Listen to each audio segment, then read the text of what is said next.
Hello, and welcome to The Muppets, the Sitcom, the podcast, presented by toughpigs.com. This is the podcast where we revisit The Muppets' grand return to television and the 2015 ABC series The Muppets, and see how it holds up 5 years later. You can follow along with us by revisiting The Muppets on Disney+. I'm Ryan Roe, your host for today's show, and our special guest today is... Hi, this is Evan G., also from toughpigs.com. And I'm thrilled to be here talking about The Muppets, the sitcom. That is good. Thanks for being here.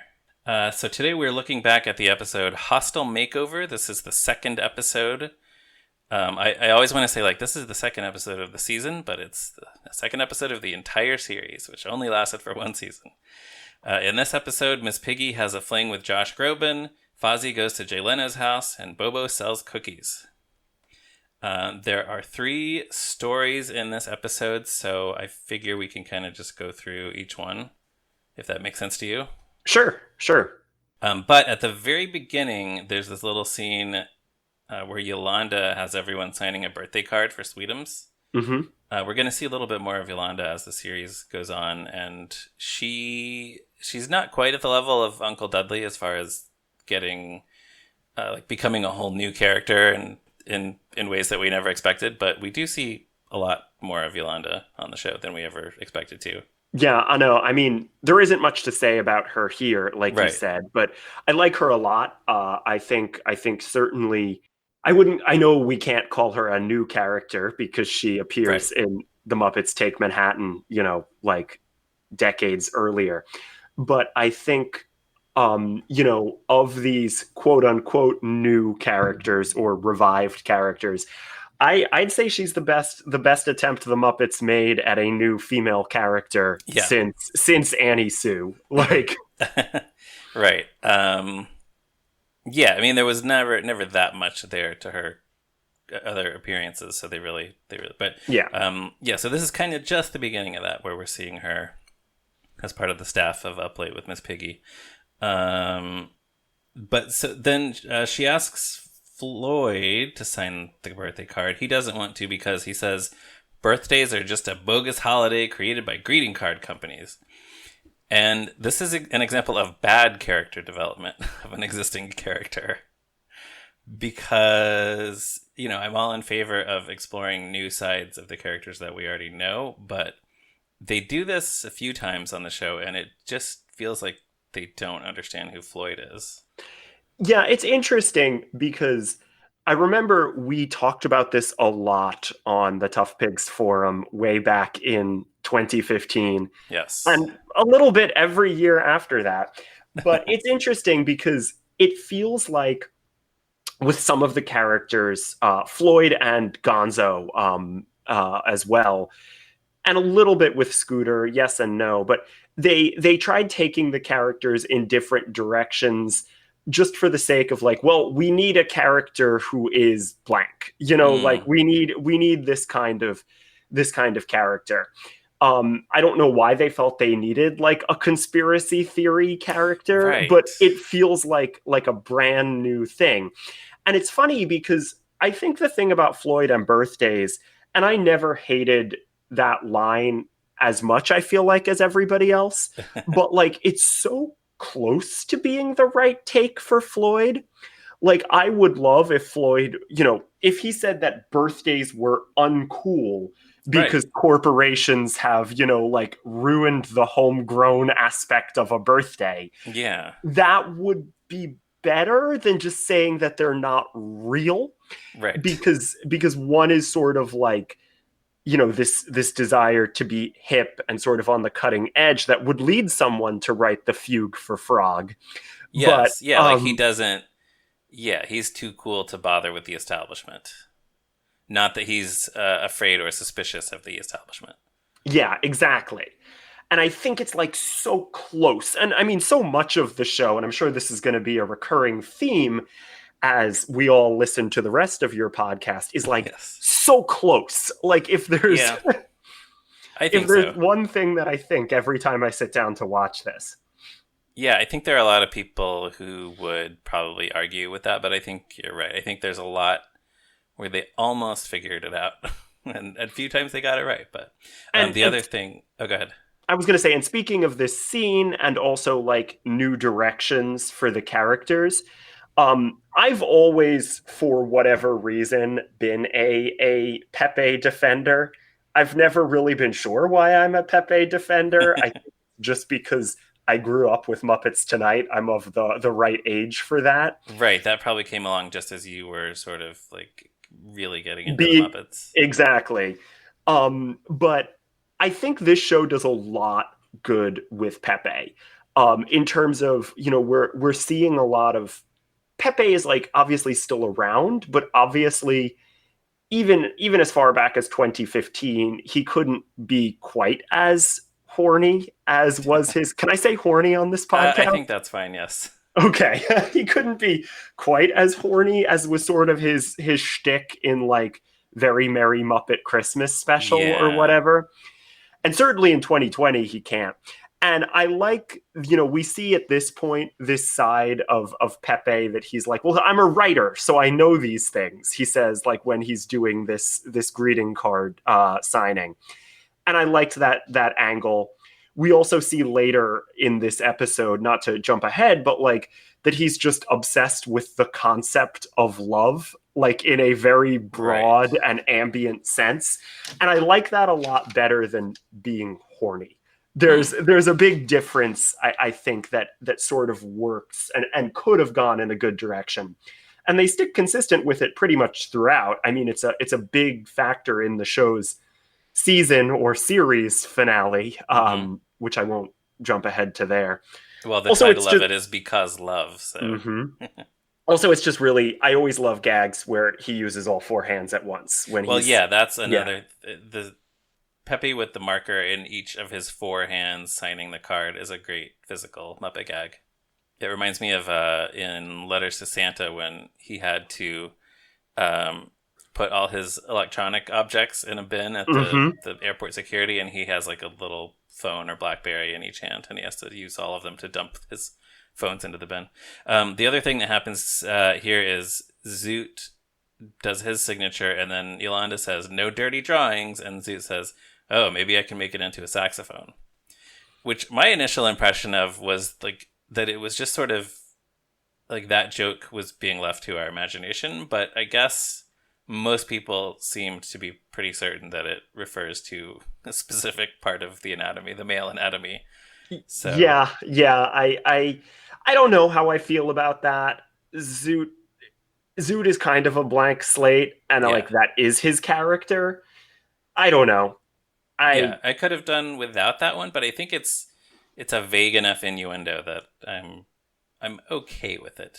Yeah, I think things get there are worse examples, Yes, definitely, as the series goes along. Yeah. So the A story is Miss Piggy and Josh Groban. This starts when Miss Piggy is mad because the People's Choice Awards are coming up and she doesn't have a date. There's a scene where she goes on a rampage in the office.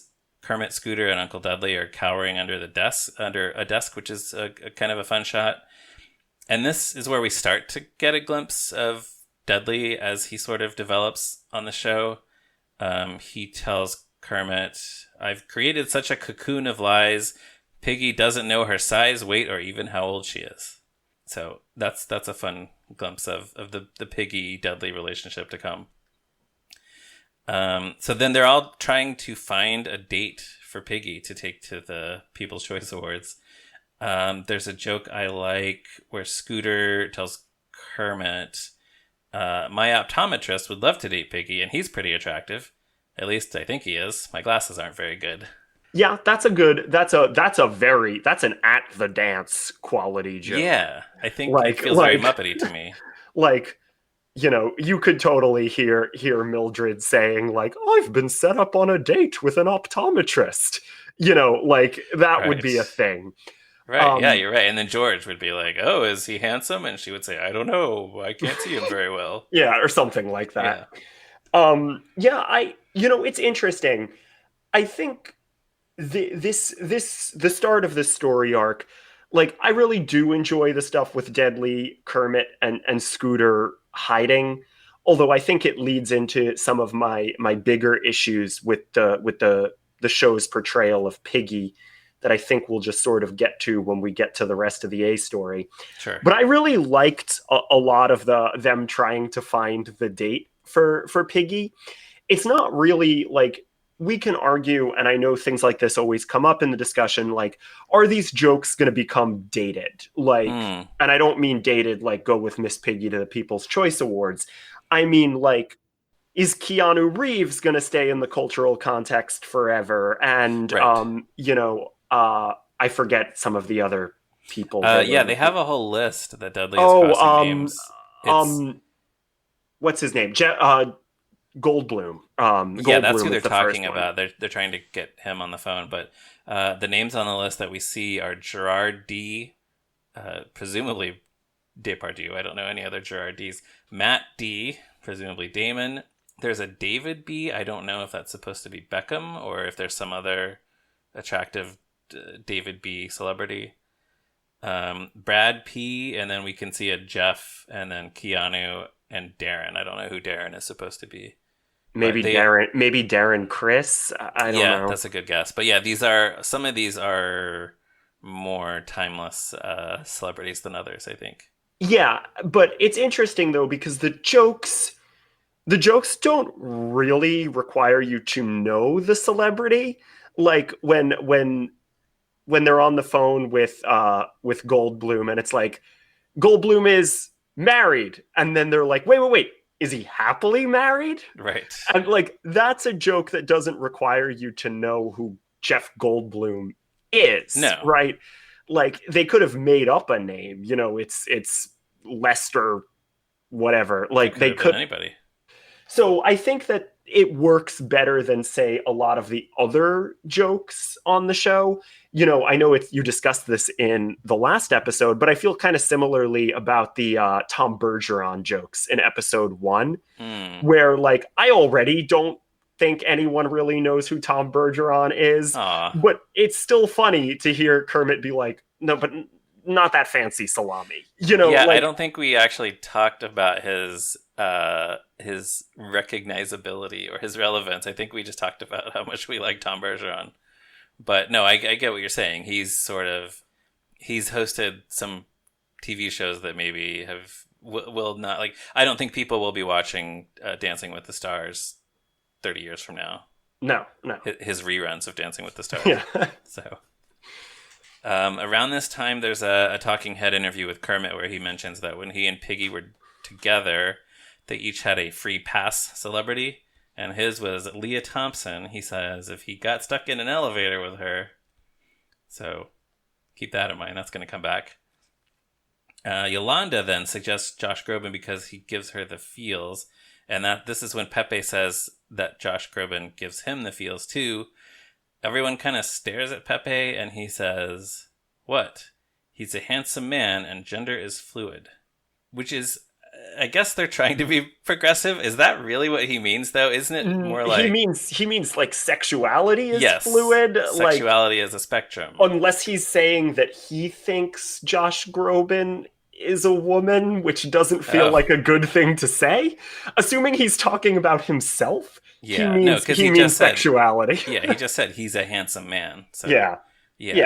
It's a nice attempt, Muppets writers. But I would have, again, and like I said, I think that fits with this version of Pepe, who's just obsessed with the idea of love and romance. In such a broad, like, abstract sense. He even says that in the talking head interview that Pepe does after this gender is fluid thing. He says, like, and I love. Like, it could have worked as a direction for the character. It could have, I don't think Disney would have flown with it if they made him, like, pansexual or whatever. No, but I think I get what you're saying, and I think I would have preferred that version of Pepe than just like the one we see in the Very Merry Christmas movie where he's just lusting after Joan Cusack. Yeah. I like it better when it's kept a little more abstract. And we kind of see that. I mean, I don't think Pepe ever has a love interest in the entirety of this show. I don't think so. I feel like a lot of Muppets go on dates in this series. I don't even think he does. No, huh? That's interesting. So long story short, it works. They get Josh Groban on the show. He and Piggy have chemistry. There's a cool shot when they're performing on the show of Piggy kind of sprawled out on Josh Groban's piano and reaching up to him as they, I guess, they're about to kiss. I think I'm gonna say like the one of the big points that I mentioned having at this point, which is that everything the show wants us to be paying attention to doesn't really work for me, and then everything the show maybe wants us to be paying a little less attention to is like next level brilliant. So like here, I don't know how many people casually watching at home were like, that is an amazing puppetry trick that they're Right. doing to get Miss Piggy to like, she like crawls across the Right, we piano see her at whole one body. point. She crawls across the piano toward Josh Groban, and then she reaches out with one arm to put her hand on his face to kiss him. And that's amazing. And that's like exactly what I want from my Muppet stuff. Yes. But the whole plot about Miss Piggy dating Josh Groban just gets a little weird and unpleasant in ways that I don't really care for. Sure. And so it's so like the thing at the forefront, the thing at the front and center, Miss Piggy is dating Josh Groban. I can imagine being weird and off-putting to audiences. Whereas the thing that I think is actually like unquestionably appealing and wonderful and well done is like what we're not paying attention to. Right. Well, and the kinds of things that people like us pay attention Oh to. yeah, I mean exactly. Because then I'm thinking like, okay, now how many puppeteers? There have to be at least two, maybe three. They're wearing those green screen suits, and somebody had to puppeteer her hand, and then they had to erase the arm rod. So there's yeah, so many there's so many little things. I mean, in this same scene, we see Sweetums blow the snow, and oh, it's you're right, and that it's didn't effortless. I even. mean, I guess the puppeteer's head is somewhere near Sweetum's mouth, but I like they don't probably have know. a fan behind Sweetums to make Yeah, sure that it works as smoothly as it does. that didn't even register with me. Yeah, exactly. But that's what I mean. Like that stuff is like, yes, I want to, I want to know more about that, see more about that, see more shows that do things like Yeah. that. And it's something that this was like the old, I mean, this and the movies, but like Muppets Now doesn't really have the same kind of budget where we're seeing No, stuff no, like we're pretty this. much just seeing like very static shots of the characters. Just like from the waist up. But yeah, I assume because this was a network TV show, they were able to do some of this ambitious stuff. But you're right, it's the average viewer who was complaining about the storylines definitely didn't appreciate all the stuff they were doing with the puppets. Yeah. Um, so Josh Groban has a lot of ideas on how to improve the show that he mentions to Piggy, and she passes along to Kermit. She wants to interview an author, which then leads to Piggy interviewing Riza Aslan, which is an interesting. Like I never thought I would see him guest star I thought that on a was Muppet hilarious. production. And again, it's another thing where like I know Reza Aslan, he's appeared on a lot of like shows like The Daily Show and stuff to promote Sure. his works. I don't know if people 30 years from now will know who Reza Aslan is. I don't know if people today really, if you aren't, you know, in Yeah. an ivory tower liberal. I don't know if you know who he is, but it's Well, still for those who fun. may not, he writes. He's written several books on religion and spirituality. Yeah, but it really the joke still works here because Oh yeah, he's like a highbrow author. all you need to know is he's a highbrow author, and they make it clear. I love when Piggy's like, "So you don't use your imagination." Yeah, Very lazy. yeah, and then she asks him if he gets mad that libraries give away his books for free. Which was prescient because there was a whole bunch of like weird discourse about that back in March when Mm. quarantine started. Anyway, Yeah. The other thing is Josh Groban's idea is to have the band go acoustic. There's a funny joke where Kermit points out that they're called the Electric Mayhem, and then we see them playing acoustic music with Zoot playing a pan flute. That's pretty funny. Yeah, I loved this joke. I love the when Dr. Teeth is like, we wrote this song called Dead Inside. Right. We wrote it today. Yeah. And it's even they each have like different like new agey kind of outfits on, except Animal, who's just wearing pajamas and a nightcap. And Oh, yeah. Animal's drum kit now has a frowning teeth face with Oh, I its don't think I mouth noticed almost closed. Yeah, it's great. And this is what I mean. Again, Yes. you're questioning even if you noticed this, and you Yeah. are a dedicated Muppet fan. Well, the one Emmy that it got nominated for was production design, so that probably falls under that category. So yeah, exactly. it's But earning like, that nomination. that's a little change that they did not have to make Right. the drum head have a frowny mouth on it that's Right. closed. It's like almost closed. Yeah. So Kermit feels bad about what's happening to the show, so he wants to get rid of Josh Groban, so Piggy will stop making these changes. The rest of the characters they try to discourage Kermit because Piggy's been in such a better mood. He wants the old Piggy back, and so yeah, this kind of goes back to what you were talking about of the show's depiction of Miss Piggy, where basically when Piggy is acting like herself on the show, everyone hates her. Yeah, I was saying this, I was watching this with my partner who likes the Muppets a lot less than I do. Right. Doesn't dislike them. They watched through this show when it was airing and have not really thought about it since, which I Yeah. assume is the case for many people. And they pointed out that like Piggy is like explicitly a villain on this show. Like, Yeah. Piggy is an antagonist with almost no redeeming qualities.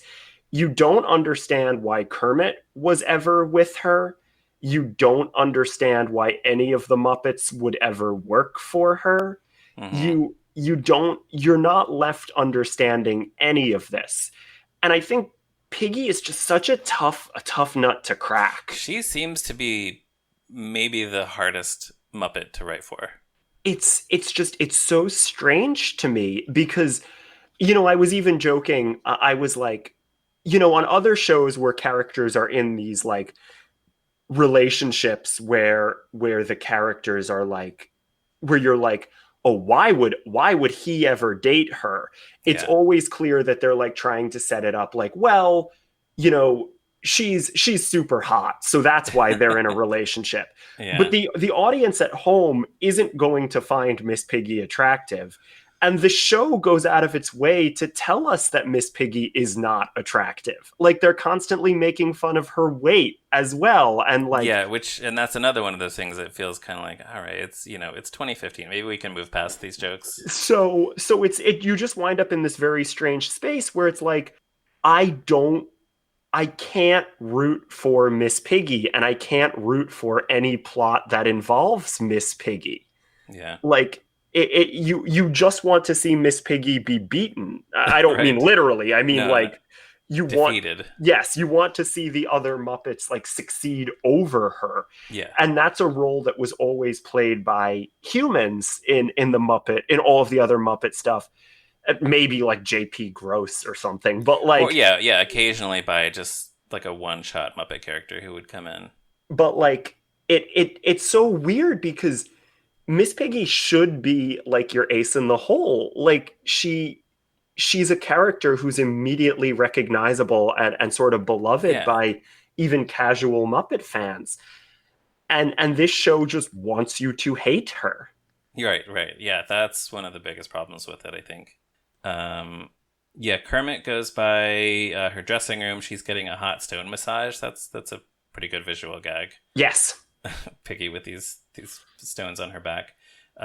Kermit gets in a little fight with Josh Groban here, which I love. Again, a lot of people did not like the more aggressive Kermit, but when he says "out of the way, dork," and then he tries to jump over Josh Groban, but just kind of smacks into him because he can't jump high enough. That I think is very funny. Yeah, I like this. I don't think Kermit is too mean in this episode.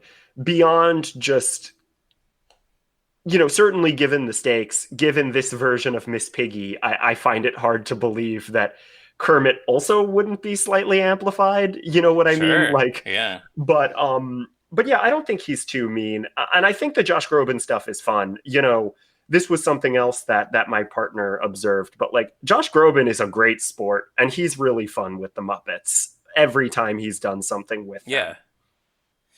Yeah. I mean, I guess he mostly works in this role. It's one, some of the guest star spots in this series you could kind of swap out with other celebrities and get different results. I wonder if this would have played maybe a little better with somebody who is more of a comedian, but it's fine with Josh Groban. Yeah, it's interesting because it doesn't necessarily read as something like, I don't know. I don't think of Josh Groban. While obviously he is more sort of low energy in his work, and I Yeah. don't mean that in a negative way, but like I don't see him as the sort of hostile takeover Right. type. You know, in a way that if you had like, you know, some sort of like comedian who's known for being kind of pushy and controlling in their work, the first Right. person coming to mind is like Billy Eichner. Like, although Billy Eichner isn't laid back, but like you could believe him stepping in and being like, no, this is all wrong, this has to Yeah. change, in a way that I don't. Josh Groban kind of like, if he goes with the flow so much, which is what the show wants you to believe, then why does he want to change up late with Miss Piggy? Right. I guess maybe they did want somebody where you would believe that he would want to make these sort of high culture changes Yeah, yeah. because of the kind of music he sings and that kind of stuff. Yeah, Billy Eichner hasn't worked with the Muppets, has he? He's done some stuff with Sesame Street. Sesame Street, okay. Because He should. yeah. Well, let's see if Muppets Now ever gets more than 3 guest stars. Yeah. So then Kermit has a great idea. He changes the giant ad that's on the side of the soundstage where they tape the show. He changes it to say Josh Groban presents Up Late with Miss Piggy, and of course Miss Piggy can't allow that. So the next thing we see is a talking head with her where she tells us that she had to let Josh Groban go. So that's the end of that. And then the end credits are Kermit getting on an elevator, and Leah Thompson is on the elevator. And just as they start to sort of make a connection, Gonzo gets on and interrupts them. So I thought that was funny. yes, that's funny. And also that they got Leah Thompson to do a cameo where it's like she has maybe like 2 or 3 words of dialogue.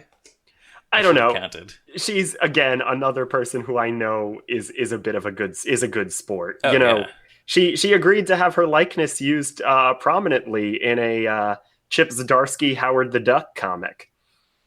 Oh, did he? So they did her character and made it.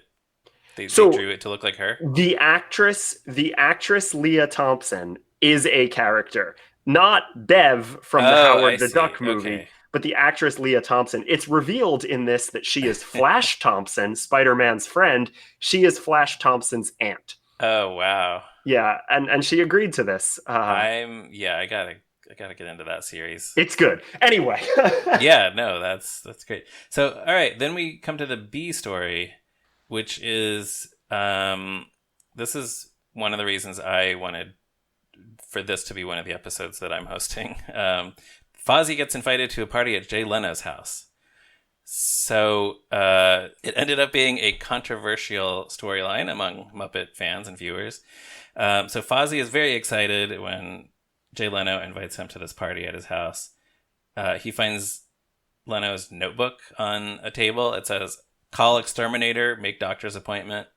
Fozzie says those must be the setups, and he has another notebook full of punchlines. But actually, that's pretty much about as funny as Jay Leno's jokes ever get. Yeah, this is, you know, the B and B plot here does stand for bad. Well, I think it makes sense that Fozzie, a bad comedian, would idolize Jay Leno. Yeah, that's what my partner said as well. But I was watching it and I was like, I don't get why Fozzie would idolize Jay Leno. I don't know why.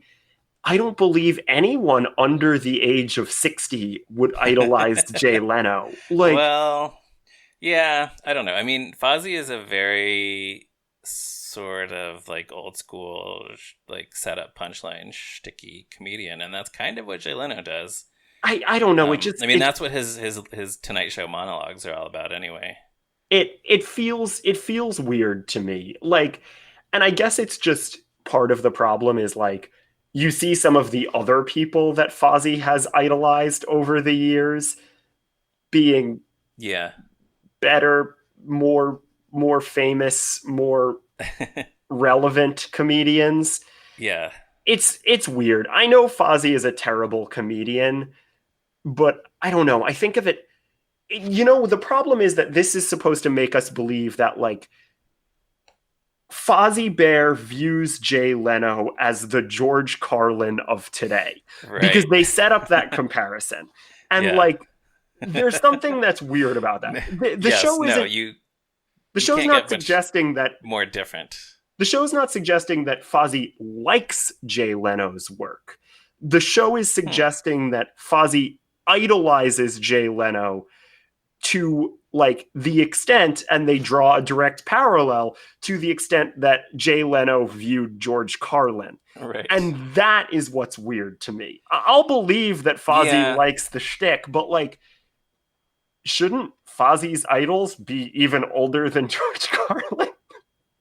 Oh, yeah. I mean, if you're looking at it that way, yeah. I mean, Fozzie, of course, was created in the mid '70s, and he was sort of this like, yeah, like old, like vaudeville Catskills comedian. So, yes, I mean, yeah, realistically, most of Fozzie's idols, comedy idols, should be dead. Yeah, I don't know. It's weird because the show has some difficulty, and I feel like the Muppets as a whole have an unanswered question regarding how old they're supposed to be.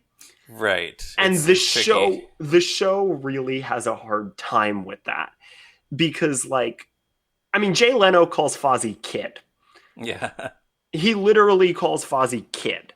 And it's like, am I supposed to believe Fozzie is a young man? Am I supposed to believe that the Muppet Show happened? Am I Right. supposed to believe that Fozzie owned a Studebaker? Like, Yeah, it because is. all of these It is things are like hard fighting each other. because we all know that these characters have been around for 40 years. But yeah, like that means though, if Fozzie was in his 30s in the 70s, then he's now, he's over 70. So Well, I know that they don't age in real time. yeah, It's like how Big Bird has been six for yes. Although that's a little more, I think it's easier with the Sesame Street characters because you just know most of these characters are always children. yeah, but like I don't know. There's something about the fact that the Muppets is an old property that has always made them feel kind of like old souls to me. Yeah. And I don't mean that the Muppets can only do nostalgia things. I don't think everything needs to be the Jason Segel movie. But like I can't conceptualize Fozzie as being like a young man. Yeah, that's interesting. I don't know. Yeah, huh. I guess to you have to put it in some kind of context, but yeah, there's a lot of questions there. But that's not even the controversial part of this No, no, episode no, of the it's not. storyline. So Fozzie is so overcome with excitement to be at Jay Leno's party, he decides he needs a souvenir, and he takes this little candy dish from Jay Leno's table that fits perfectly under his hat. I love that visual Yes. of it's just the right size to go on the little bump on Fozzie's head and under his hat. This was a much debated development in this episode. Some people really hated Fozzie. I mean, I guess stealing from Jay Leno. I think it's so in character for Fozzie. He's just this guy who wants so much to be loved and to have approval as he stumbles through life. So in this moment when he feels like he's gotten love and approval from one of his comedy heroes, he just gets a little too excited. He's like a kid who gets so excited that he does something dumb. Yeah, I think that Fozzie I actually wrote this down. I was like, I do really like how this show plays with Fozzie's like need to please others. It's a big theme, Yeah, obviously, in the episode you spoke about last time, as much as it is in this one. I think the stealing is weird. I I I don't. He certainly doesn't feel malicious. You know, absolutely not. if he was stealing to like resell it or something, that's more of a That's the thing. He's Rizzo. not like, oh, I like this candy dish, I'm taking it. That's But more of like a it's Rizzo like, or a Pepe move. absolutely. No, it's like, oh, I'm so excited. How am I going to remember this? Oh, here, I'm just going to grab that. Like, it's such an impulsive thing. There's nothing malicious about it. It's not even premeditated. Yeah, he just What goes I for it. think makes it worse, just to jump a little ahead in the story, but it's really the next part of the story, is when he does it again. That's I think where I sort of lose it. Because I can see what you're saying the first time, but the second time after it's caused him so much anguish, Yeah. He does realize his mistake very quickly. Yes, the next day. and the thing is, as much as Fozzie lives to please, you would think that he would also try to avoid suffering just as much. You know what I mean? Like Yeah. he saw how sad it made, it made him feel. He saw how his friends were all judging him because his friends didn't approve. And No, like right. their approval should matter to him too. So the second time when he goes back to return the candy dish and tries to steal the rooster, Well, so first his intention is to return the candy dish, but he drops it and it breaks outside the house. And then when he gets inside, Leno says that the reason he's asked him to come over again is not because he knows anything about the candy dish. Leno has no idea, but it's because he wants Fozzie to open for him in Las Vegas. Leno says, "You're one of the good guys. You're not one of these guys who steals my stuff, my jokes, my material," which that I like. yeah, But yeah, so then when Fozzie agrees to do it, it's one of the greatest moments of his life. So when Jay Leno leaves the room, Fozzie is so excited that he's looking around for something else to take as a souvenir. yeah, that's just when I feel like it doesn't really work because then you're leading not just into Fozzie having a compulsive need to please, but then you start to question if Fozzie has a compulsive need to steal, and Right. that's a new character beat. Yeah. I guess from a comedy perspective and a story perspective, I'm not sure how else do you end this or No, bring that. Actually, well, okay. So yeah, what they do is it's this little brass rooster which he puts on his head, and then I guess between takes they glued this thing to his head or something, because that's another hilarious visual, is this rooster just sticking up, yeah. placed on Fozzie's head. But Leno catches him before he can hide that under his hat Well, and it yells wouldn't at have him. even fit under his hat. I almost wish he'd tried, but Yeah. Yeah. And then that's when they have the moment where Leno is like, you know what, I understand. In fact, let me tell you something. I once stole a candy dish from George Carlin. And that's when he realizes that Fozzie stole his George Carlin candy dish. But what if they had Fozzie accidentally break the dish on the way to return it, and then like he makes some really poorly conceived attempt to replace it without Leno noticing it, like a yeah. candy dish that looks completely different, or a Dixie cup or something. Yeah, see that I think would work better and still allow for the same kind of escalation. Right, you can still have the same beats where Leno figures it out and yells at him to get out. Yeah. Yeah, I could go for that. Yeah. But again, it's interesting. And I guess I can say I'll try to give the show, some credit here. I like that they're at least trying like something new and Yeah, and uh, you have to, like, if he had stolen it and just kept it and that was the end, then yes, of course, absolutely, that's terrible. But he takes it and he realizes that it's wrong and he feels bad about it. I think that's why I don't have a problem with this, and I think it's funny. yeah. So that will bring us, unless you have anything else about Fozzie, No, I think that's it. to this. I guess this would be the C story. It's just we check in on this a couple times. Bobo is selling cookies for his daughter's troop. They never say the word Girl Scouts, I guess, presumably because that's a registered trademark and you have to get permission for that. Yeah. So his daughter can win a mountain bike. And I knew this was probably impossible, but when this first aired, I was really hoping that we would eventually learn that Bobo's wife and the mother of his daughter is Cindy Crawford. Because yes. when Cindy Crawford was on Muppets Tonight, she and Bobo fell in love. So that would have been an excellent callback, but they didn't do that. What they did do is they have the newsman also selling cookies for his daughter's troop. At one point, Bobo says, "You got a whole news building across the street to sell to," which feels like more exposition than is necessary. Maybe, like, why explain what the newsman is doing? Why can't the newsman just be part of the Muppet gang? Well, I think it does lead to the excellent jokes with, my favorite guy, Big Mean Carl, later. Yes. So I'll give it credit there, but it is weird. And it's one of those things that, like, the Muppets sometimes do. I'm thinking of Muppets Most Wanted, where it's like all the Muppets are in the gang except Sam the Eagle, who doesn't know the Muppets. That's true. It's vaguely similar to that, except this show was pretending that it was real. I don't know. Yeah. It's a tangled web, and I think we find that in a lot of the show's decisions. Yes. It just feels like the writers of this were thinking that we would think that it was too weird for the newsman to be working on the staff of a late night talk show, but I don't think anyone really would have cared or noticed.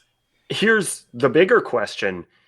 With the exception of, like, us, how many people saw that character and said, that character only does one thing, and that character's one thing is tell you what the news is? Like, even on the off chance you remembered Muppet news, wouldn't the average person just think that he also sometimes sang songs and, Yeah, probably. Yeah. They probably don't remember. Like, to remember the specificity of that character only did one thing is true. Yeah, this is actually a really rare appearance for him, not sitting behind the news desk getting stuff dropped on his head. Yeah, so I don't know. It's weird. Again, like I said, it does lead to a decent joke, and I think it lets there be the competition element of it. Right. Somebody else has to be selling cookies. Yeah, I don't know. It doesn't bother me, but it also, you're right, isn't really necessary, and feels like it's setting something up that the show never does.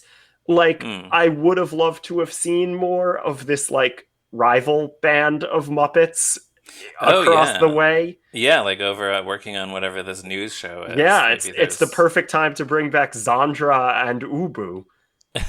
Yes.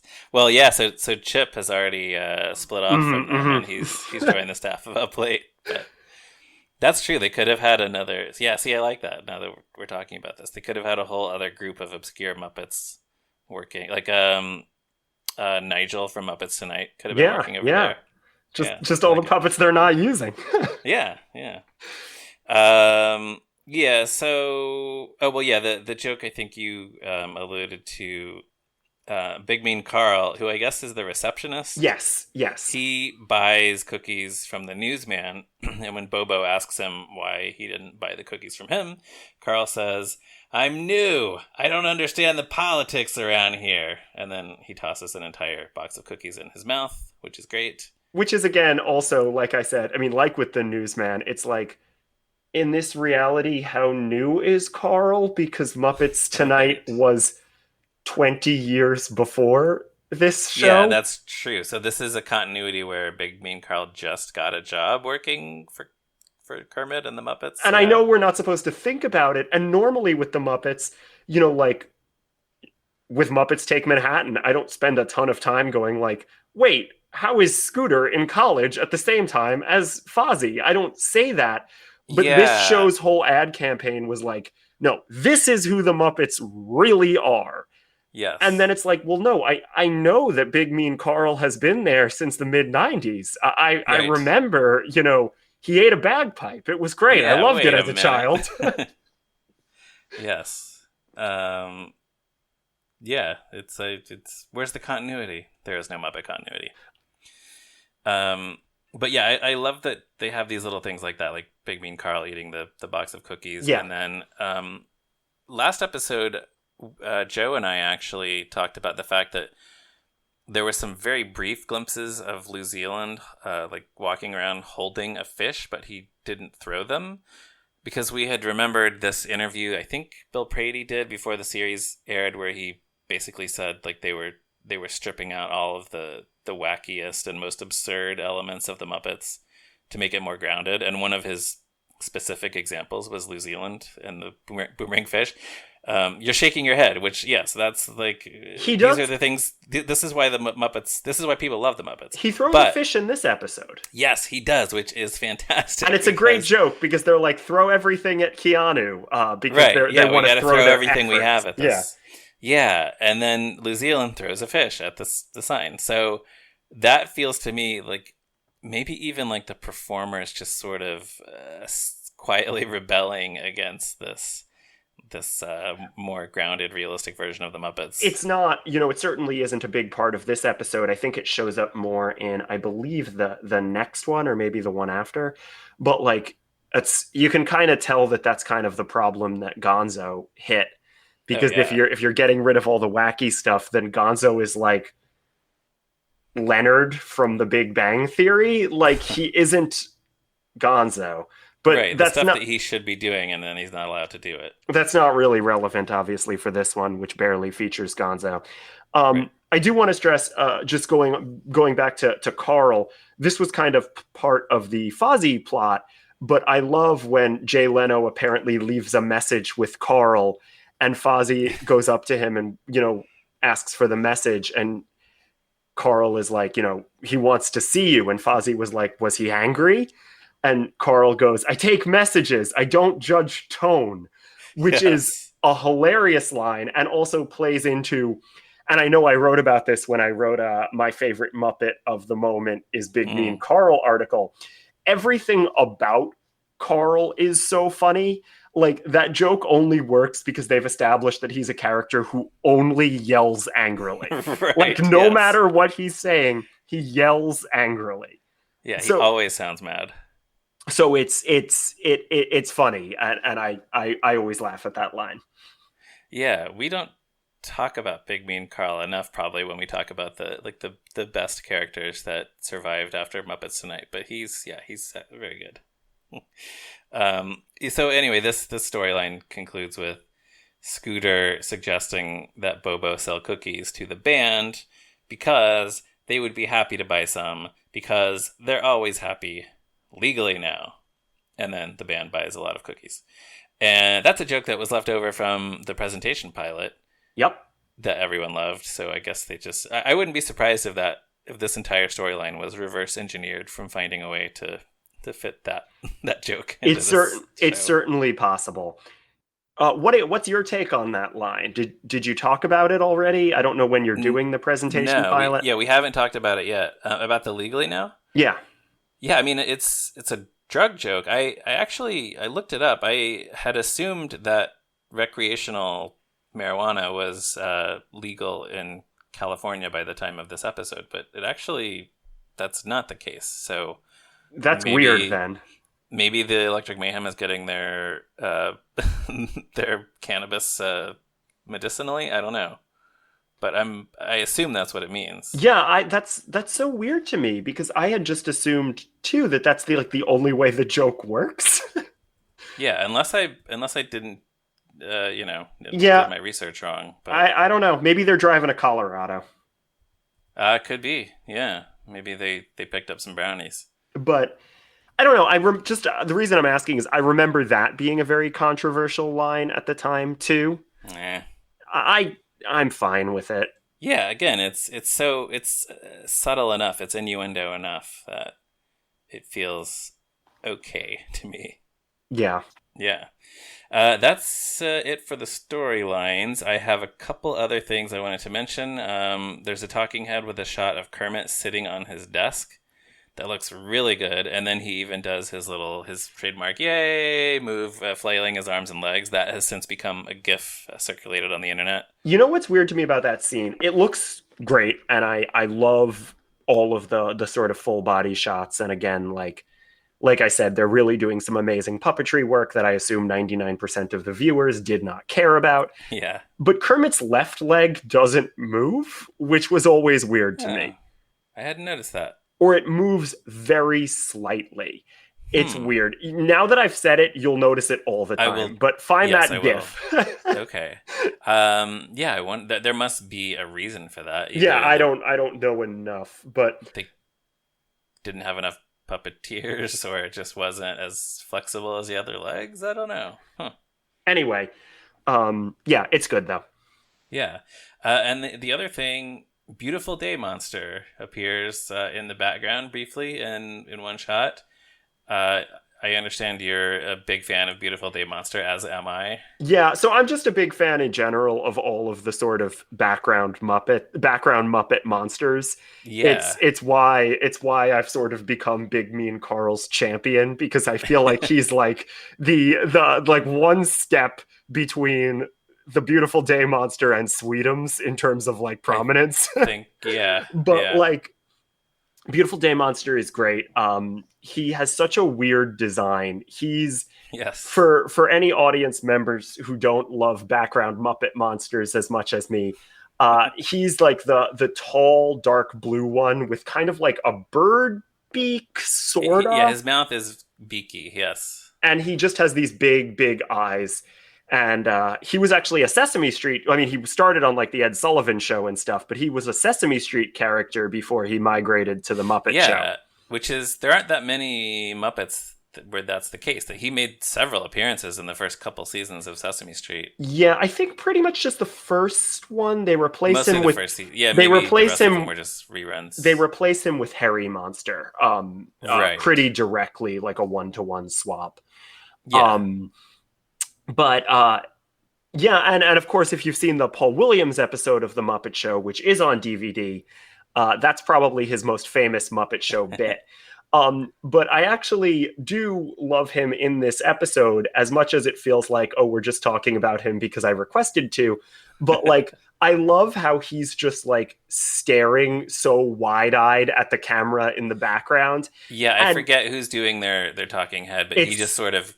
It's Is it- Pepe's. It's the Pepe, one, okay. the I Love Love one that I was talking yeah, about. so Beautiful Day Monster just kind of creeps in the background. That would have been a great running gag for this series. Oh, yes. And I think people would have really dug it. Like if the show was successful enough that people really cared about running gags on it.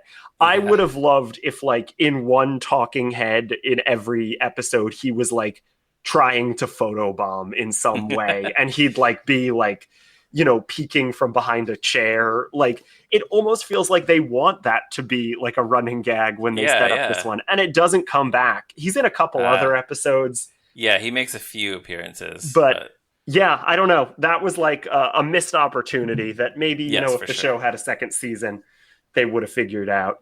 They would have, yeah. Well, we would have been posting about it, and they would have taken our advice like they always do. Yes, of course. But yes, I love Beautiful Day Monster too.